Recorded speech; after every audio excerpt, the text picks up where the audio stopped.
Hi, I'm Michael. And I'm Cherise. We post weekly videos all about personal branding and finance. And we are helping young professionals to improve every single day. That's the Unclear way. So if you want to get from here to here, make sure you like, comment and subscribe and press the notification bell and we're going to help you get there. And if you already knew all of that, welcome back. Welcome back, guys. So today we're going to be talking about something really important. We didn't really cover this in season 1, really, did we? We're going to be talking about managing your manager. Managing your manager.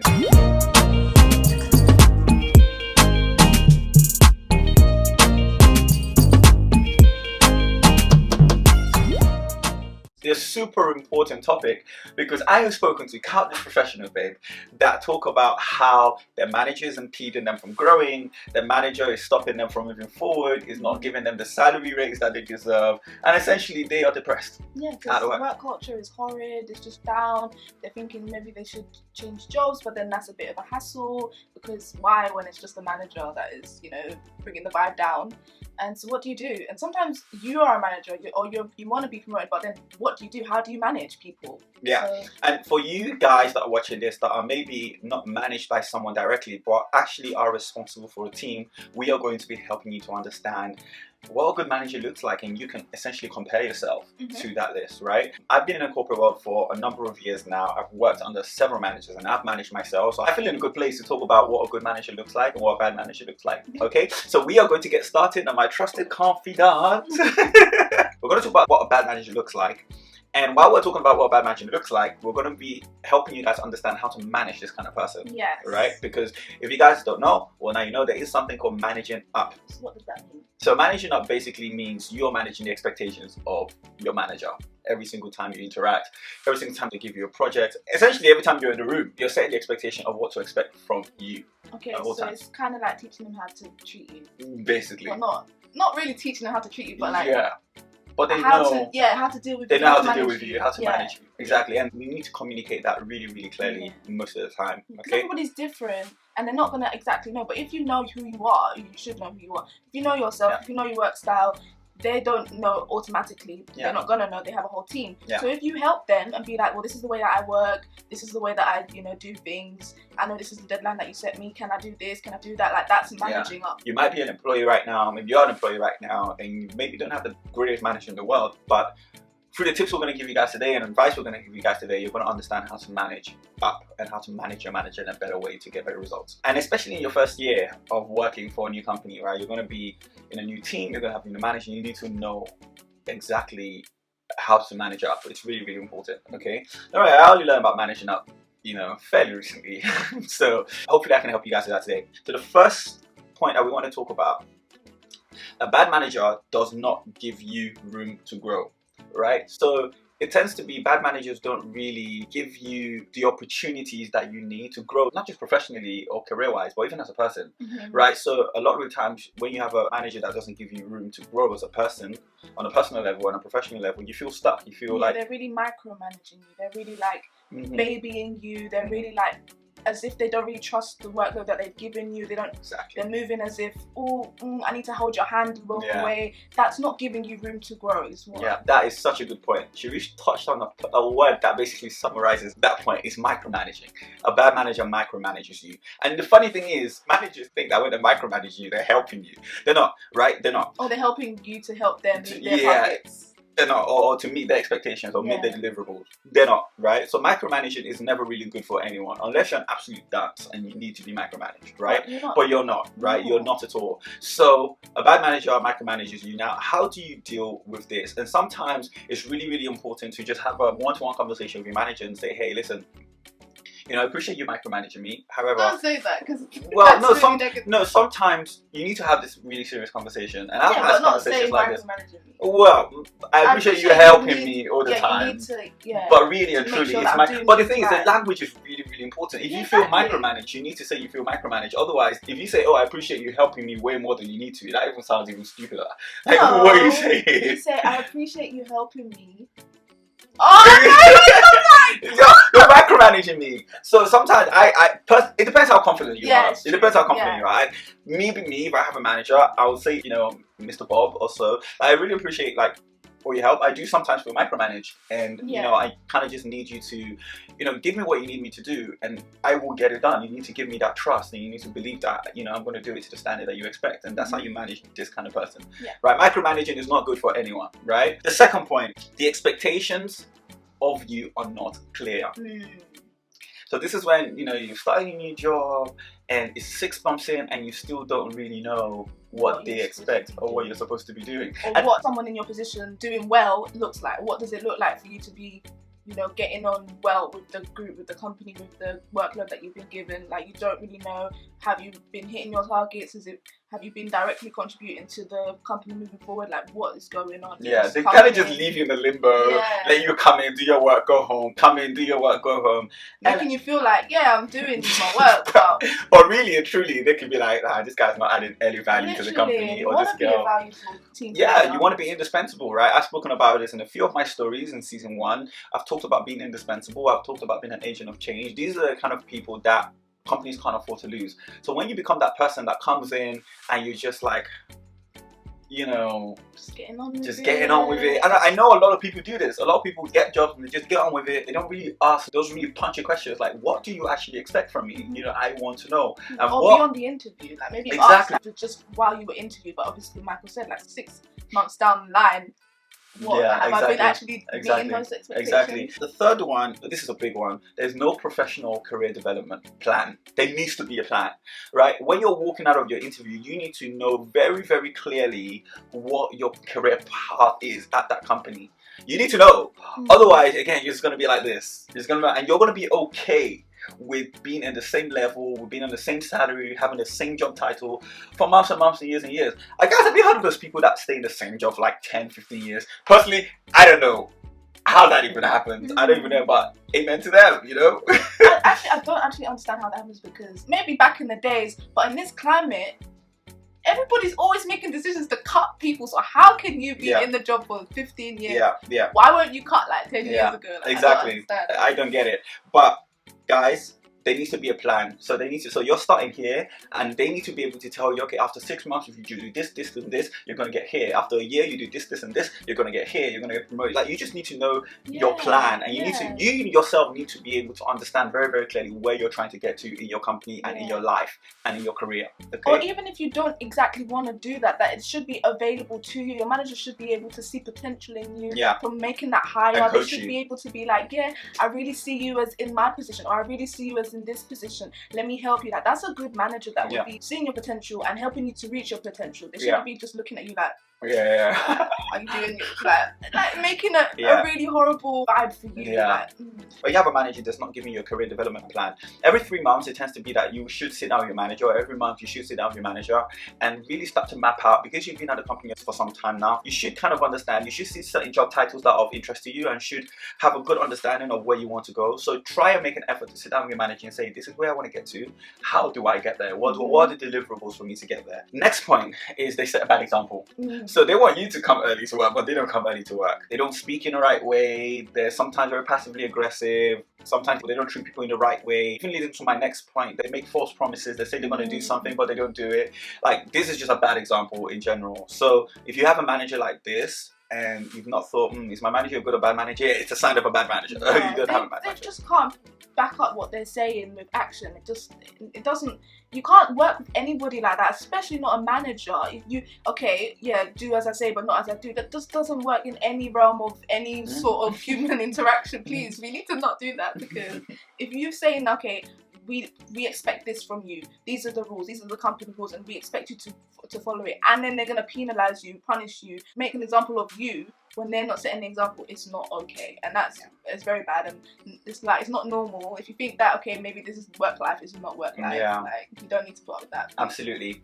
I completely agree with that, babe. On managers that set a bad example, there's not too much you can do about this, but there is something you can do, is go above them. Go about them and go to their manager. Don't be scared. It's okay. It's the right thing to do. Go to their manager and say, hey, I've been working for this person and I just feel like they're not setting the right kind of example that I expect to see, especially based on the expectations they gave to me at the beginning of my job here. So that's really, really important. And last point on this is they don't fill you with confidence. They don't give you any confidence. if you have a manager that knocks your confidence, that makes you feel like you're not capable, that makes you feel like you're not good at what you do, that makes you feel like you don't belong, not good. I don't even need to talk too much about this, but it's pretty much self-explanatory, right? And a manager that doesn't give you confidence, it's very easy for me to say, you know, don't let your confidence be affected. But at the end of the day, sometimes this manager holds way too much power. This is again where you need to take matters into your own hands and sit down, you know, one-to-one and say, hey, brother, this is what's going on. You're not really giving me much confidence in my role, and this needs to change. And don't be scared to say you will consider leaving. Don't be afraid, because when you give managers too much control, they can be manipulative. Like those of you that have bad managers, you know how it gets. So don't be afraid to say, you know what, I've been here for a while now and this is what I'm experiencing. My experience has not been good and I feel like I'm not in the right place. So, you know, I'm going to try again for another, you know, couple of months, and if things don't change, I do feel like we need to have a review and consider my future here. Don't be afraid to have that kind of conversation. It's totally fine. As Michael said, that you do deserve to be treated as a human being, and this is your work. You should be able to have control of how things are, like where you are, where you're working. And if you're really good at your role, like you're turning up, you're putting in the work, you're giving your best every day, nobody should make you feel like, oh, you're not doing your best. Nobody should make you feel like you don't belong here when you're actually a good, valuable member of the team. Doesn't make sense. Absolutely. So those are the points that we came up with on what a bad manager looks like and how to manage those kind of people. Now, if you're a manager or you have a manager that's a good manager, you should recognize some of the things I'm about to talk about. The first one, especially if you're a manager, you should always try to give your employees recognition. You know, show them recognition internally, especially so that they get visibility to executive members of staff, to help them with their personal branding. Like, you guys know us, we're a couple, we're all about personal branding, and when you give your employees recognition, you are really boosting their personal brand internally. That's really, really important. You help them to develop a growth path. So kind of to my point earlier, you know, every single 3 months you sit down with your employees, and there should be always a growth plan for your employees. As a manager, you should put a lot of thought into that. And if you're an employee and you feel like your growth plan is really wishy-washy, feel free to question that. Like, that is okay, and say, hey, this is not what I was expecting. Do you know what I mean? Like, guys, feel free to start challenging things, because you're a human being as well, and what you put in is what you're going to get out of it. Like, if you go into a role and you set low expectations for yourself, or you're a manager and again, you don't expect much of yourself and you just expect your employees to figure it out and get along with it, you're not helping. No one's helping anybody here, and no one's going to win here. Okay, as a manager, you should always be mentoring your employees and should always be giving them feedback, always be telling them how to improve, where they can improve, and always tell them if you've seen those improvements and praise them for it. Right? It's really, really important. The fourth one is you lead by example. Again, very self-explanatory. Like, if you're going to expect people to follow and adhere to your rules and guidelines, you should be the first on the front line. And you guys have probably seen this everywhere. A boss always puts his feet up and expects the employees to carry everything. A real leader carries the employees. There's a big difference. You don't want a boss, you want a leader. Okay, it's making that clear. And this is so important. Oh my god, they always defend you. Yes. You have a lot to say on this. Her reaction's like, yes. Guys, they always defend you, right? Good managers never ever throw you under the bus. Even if you're wrong, they will let you know you're wrong, but to the outside world, they will try to defend you as best that they can. Okay? Especially to those that are decision makers. Yeah, and senior positions. Yeah, and even to customers. Okay, there's the thing where, okay, customers are always right, but you don't ever throw your colleague, your team members, those that you're in charge of, those that you're responsible for, because it makes you look bad. So if you're the manager that is saying, oh, sorry for my colleague's mistake, or sorry for the people that I'm trying to lead, like, that makes you look bad. So why would you do that? So never throw managers, never throw employees under the bus. So if your manager's throwing you under the bus, you really need to have a conversation. No matter what it is, because the reason why you're acting like that is probably because of them. Like, they've allowed you to be doing things. So that doesn't make sense. So obviously they're gonna privately, reprimand you or whatever they're gonna do. Some people even do it publicly. Some managers do it publicly. It's happened to me in my career before. But it's so wrong. That you can't do that. Yeah. As I said, it just goes back. It just looks bad on you. Yeah. It never makes you look good. It never makes you look like, oh, I'm handling the situation properly. Oh, I didn't know that this person was this way all this time. It just doesn't go well. Yeah. It does, fight those battles privately, and then obviously publicly you can let them know, well, this person was doing this A, B, and C. We've dealt with it this way, and then it just gives a better environment for everybody else in the team, and it creates a better culture. Yeah. A good manager understands you need to recharge and take time off. Oh my god, this is a big one, because I have so many friends that want to take time off and they can't. because they're afraid of the manager not approving the time. Guys, listen, if you're burnt out, if you're tired, you should under no circumstances feel afraid to ask for time off, because you are not productive. You are not productive. Okay, and I'm gonna end it there because I could go on a rant with this one. But a really good manager allows you to have time off. Like, guys, read your employee policy, read your contract. You have a certain amount of time off in a year. A manager should never decide when you should take time off and when you shouldn't take time off. Never. Regardless of there's too many people off, or doesn't matter. This one is already booked 5 years ago. That doesn't make makes no sense. And I know I'm challenging some serious HR policies here, but for whoever HR, if you're working in HR and you're watching this, like, and your company policy is like this, and you have managers in your company like this, yeah, something needs to change, because no one wants to work for a company like that. You're definitely not going to hire me. I don't care how much you're paying me. Yeah. A good manager trusts you with more responsibility, with purpose, right? So they're not just giving you extra work to do, but it's to get you somewhere, it's to develop you, it's to help you grow, you know, move forward. Remember earlier when I was talking about personal and professional development? That's what it is. You know, they're not just giving you, like, you know, the managers be like, oh, for the sake of you have spare time, just here is your job, like, do this, do that. Like, that is not purposeful at all. So be very, very careful with that, guys. And the last one, which is so important, guys, is they are interested in your personal goals. They're interested in your personal dreams. They're interested in you as a person. And if you have a manager that doesn't even ask you how your family is, how your relationship is with your partner, like what you do on a weekend, they're just not interested in you at and they're all. like, there's no place for this at work, or you feel even afraid if your colleague asks you, oh, how was your weekend? And your manager's looking at you like, what's your answer? Like, this, if it's not work related, I don't want to hear it. Like, That's so scary. That is not okay. No, yeah, it's not okay. They should be interested. And if they make it out as if you can't talk about your personal life, and then they want to be talking about your personal life to you in like a one-to-one meeting and stuff, that even doesn't make sense. It's just culture. It's just really bad culture. Yeah, that's not good. So guys, I hope that was helpful. I really enjoyed making that video because I feel like you guys are all going to go to work tomorrow and look at your manager like, are you a good manager or a bad manager? Or maybe you already knew, but you just didn't know, like... Or you don't even know how to deal with it. Yeah, like you knew that, okay, this doesn't make me feel good. I don't feel comfortable with the way that I've been treated, but I don't know my rights. I don't know if I have any authority to speak to my manager. I've only been here for a couple of weeks. I'm thinking of going. Like, never just be in silence. This whole video was like to empower you to be like, I can actually deal here. I can manage things. And if things don't work out, at least I tried. So we're giving you points to be like, okay, if your manager's bad, it's not the end of the world. You can have a conversation, build up the confidence to go and speak to them. Or if you are in a position of you want to be a manager but you see bad examples everywhere, this should empower you to be like, I can be a good manager and I'm going to make the difference as well.